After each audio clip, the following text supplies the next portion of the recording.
Dalawa ang patay matapos matrap sa nasusunog nilang bahay sa Tondo, Maynila. May isang senior citizen ding nalapnos dahil sa tindi ng apoy. May unang balita si Bea Pinlac. Sa mismong araw ng pista ng Santo Niño de Tondo, binalot ng makapal na usok at naglalagablab na apoy ang bahay na to sa Barangay 48, Barrio Menu, Tondo, Maynila. Ang mga residente, kanya-kanyang buhos ng tubig para makatulong sa pag-apula ng apoy. Kita pang sumampa sa hagdan ng tauhan ng barangay para isalba ang lalaking natrap sa ikatlong palapag ng nagliliyab na bahay. 9 na pamilya ang apektado sa sunog na tumagal ng humigit kumulang kalahating oras bago tuluyang naapula pasado alas 5 ng hapon ayon sa mga otoridad.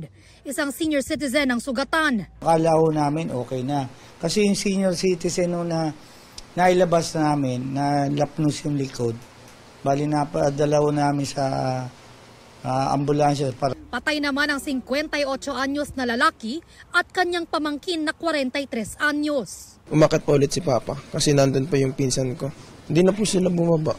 Mahal na mahal ko si Papa. Hindi ko po papabayaan si Mama at kapatid ko. Sobrang sakit. Hindi din naman po inaasahan na ganong mangyayari. Sakit siyempre.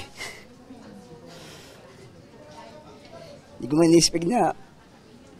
Hindi ko in-expect na babalik yung ate ko eh. Ate, pasensya. Hindi ko alam na bumalik eh.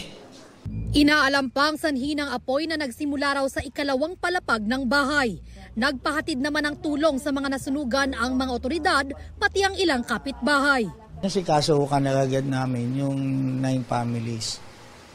Pero pasalamat daw, may mga kapitbahay tayo nag-ano ng pwedeng lang tulugan pansamantala.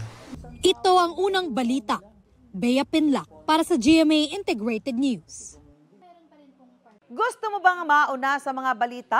Mag-subscribe na sa GMA Integrated News sa YouTube at tumutok sa unang balita.